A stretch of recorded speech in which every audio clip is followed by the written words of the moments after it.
En 1983, alors que la France était en faillite suite à une crise financière internationale, le président de la République de l'époque, M. François Mitterrand, s'adresse à l'Arabie Saoudite pour un emprunt afin de renflouer les caisses de l'État.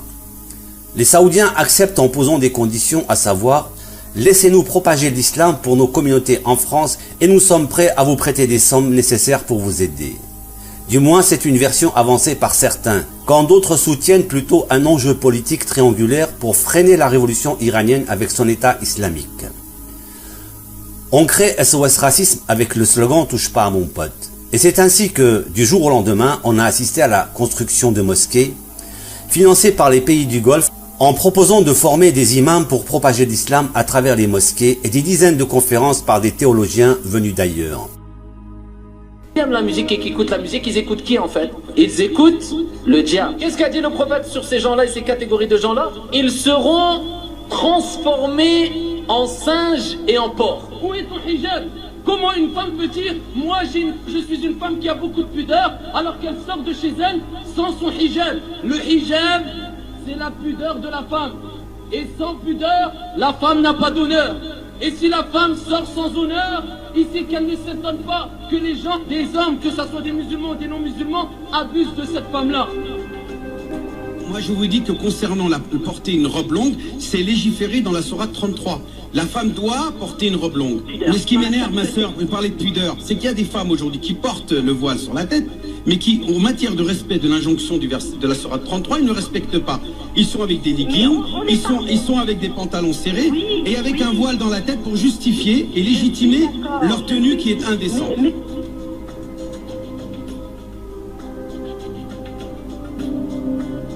Que le mari appelle sa femme dans son lit et que celle-ci refuse, les anges la maudissent jusqu'à ce qu'elle se réveille, qu'elle ne lui coupe pas la parole lorsqu'il parle et qu'elle n'élève pas sa voix sur lui et qu'elle l'écoute lorsqu'il s'adresse à lui et qu'elle lui obéit lorsqu'il lui ordonne des choses et qu'elle le préserve en son absence et qu'elle se lève et qu'elle se précipite vers lui lorsqu'il arrive et qu'il rentre à la maison. Et le droit de ton époux sur toi passe avant le droit de tes parents sur toi.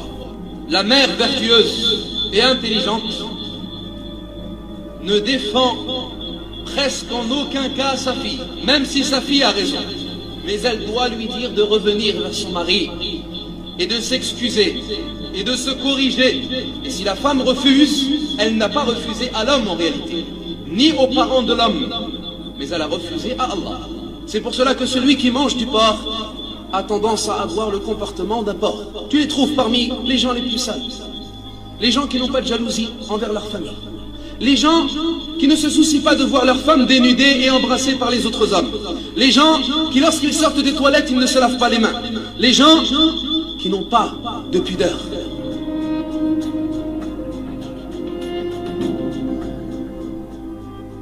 Mais la situation se dégrade de plus en plus. Donc il faut passer au deuxième stade. Il prêche l'islam, mais avec bien sûr étapes. Il ne va pas brûler les étapes. Il ne veut pas brûler les étapes, car le message de l'islam, on doit le transmettre petit à petit. Il faut acquérir la force pour pouvoir réagir. Nous devons aujourd'hui, chers frères, chères sœurs, en tant que communauté musulmane de France, nous devons travailler en douceur, sans crier au loup. Nous devons travailler, multiplier nos actions, Inch'Allah, sans dire à tout le monde, sans faire trop de bruit, parce qu'aujourd'hui notre problème, on fait du bruit alors il n'y a rien parfois, il n'y a pas grand chose. On ne doit pas dévoiler tout ce qu'on fait aux autres, chers frères, chères sœurs, mais on doit travailler secrètement, on doit jusqu'à qu'on mette en place le projet entier. La façon du prophète sallallahu alayhi wa sallam de la Mecque vers Médine n'était pas une fuite. C'est ainsi que le messager a mis en place tout un plan d'action. Il a quitté la Mecque pour préserver les compagnons et pour fonder aussi un État qui défend la religion, qui défend les musulmans. C'est à cette époque que le voile allait faire parler de lui dans la société française à travers les médias, les cantines halal et les piscines. Le salafisme, le wahhabisme prenait en charge le prosélytisme d'un islam radical. Les musulmans se recroquevillent sur eux-mêmes en s'organisant en communauté, portant la barbe et pratiquant la sunna du prophète Mohammed. Un virage à 180 degrés s'opère sans que personne n'y attache une quelconque importance que ce soit. L'apogée de cet islam radical qui était en train de se mettre en place allait pénétrer les foyers des musulmans par effraction à travers les paraboles pour nourrir une communauté musulmane inculte de sa religion. Dans les années 80, la France allait faire face aux attentats en représailles à son soutien à l'Irak, par des milices soutenues par l'Iran, non seulement sur le territoire français, mais également à l'étranger et notamment au Liban, par des enlèvements de citoyens français qui devenaient un moyen de chantage pour faire pression sur la France. L'islam aurait évidemment besoin d'une révolution de l'intérieur, tout comme l'Occident s'est attelé à se réapproprier la société en la mettant au service de la République. Le refus catégorique d'une quelconque mainmise par une doctrine politico-religieuse musulmane au service de quelques illuminés, refusant toute intégration, notamment des lois républicaines, au profit de lois divines en divisant une société au nom de la charia. Une femme accompagnatrice, voilée, assiste à une séance plénière et qui n'était là que pour accompagner son fils, a soulevé à elle seule un tollé, non seulement au sein d'une réunion d'un conseil municipal, mais à travers les médias en divisant toute la France. Le voile, on ne le répétera jamais assez, n'est pas une prescription islamique, mais un fait de société patriarcale hérité du dogme judéo-chrétien. En effet, le Coran parle de se couvrir la poitrine. La révélation du verset a pour propos de conseiller aux musulmans de ne se couvrir que la poitrine, puisque leur tête était déjà couverte pour se protéger du soleil et de la poussière du sable du désert. Dieu demande aux musulmanes, dans un souci de respect, afin qu'elles ne soient pas tensées, de rabattre sur leur poitrine le voile qui les protégeait du soleil.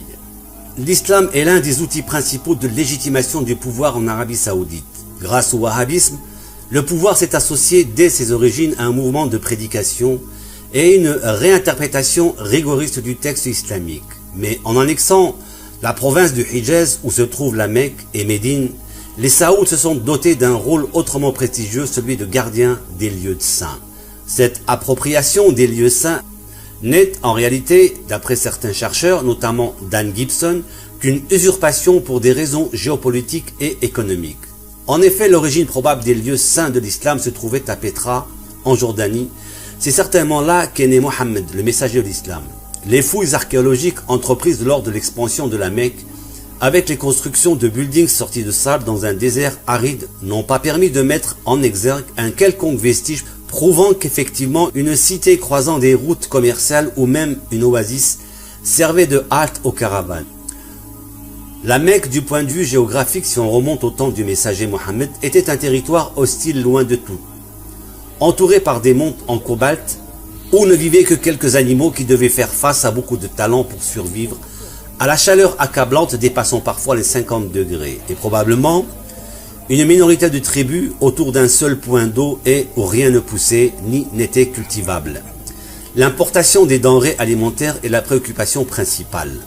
Les graffitis dits islamiques du 7e siècle retrouvés en Arabie Saoudite ne mentionnent nullement cette ville ni son sanctuaire. Et d'ailleurs, les critiques contemporains des débuts de l'islam ne se sont pas privés de souligner ces absurdités. Jean de Damas pointait justement qu'il était impossible de trouver dans les environs de la Mecque le moindre bois nécessaire au sacrifice d'Abraham. Le Coran lui-même décrit les habitants de la Mecque, les polythéistes, auxquels s'adressaient les prêches de Mohammed, du moins les personnes que le discours musulman veut décrire ainsi, comme des agriculteurs et des pêcheurs. Ils cultivent le blé, les dattes, l'olivier, la vigne, les grenades. Ils mènent au pâturage leurs troupeaux de chèvres et de moutons, de vaches et de chameaux. Ils naviguent en mer sur leurs bateaux à voile et mangent des poissons et coquillages fraîchement pêchés. Comment imaginer cela au beau milieu de la région désertique et montagneuse de la Mecque? La Mecque fut en réalité construite de toutes pièces par le calife Muawiyah, régnant de 661 à 680 pour les besoins de sa propagande politico-religieuse plus de 40 ans après la mort de Mohammed. La création du sanctuaire de la Mecque, comme tout mensonge, présente des failles structurelles dans lesquelles peut s'engouffrer la recherche de la vérité, même 14 siècles plus tard. Tout d'abord, le choix d'un lieu désertique, aride, sans végétation, sans gibier, empêche de considérer raisonnablement qu'une ville ait pu être fondée depuis des temps immémoriaux et surtout y prospérer. Et surtout, le site retenu pour la construction est une cuvette étranglée entourée de collines et montagnes. Aussi, lorsque surviennent les pluies importantes, le ruissellement des montagnes se révèle très problématique. Et en cas de pluie diluvienne, comme il en arrive de temps en temps, le site est alors inondé, voire ravagé par les torrents d'eau et de boue.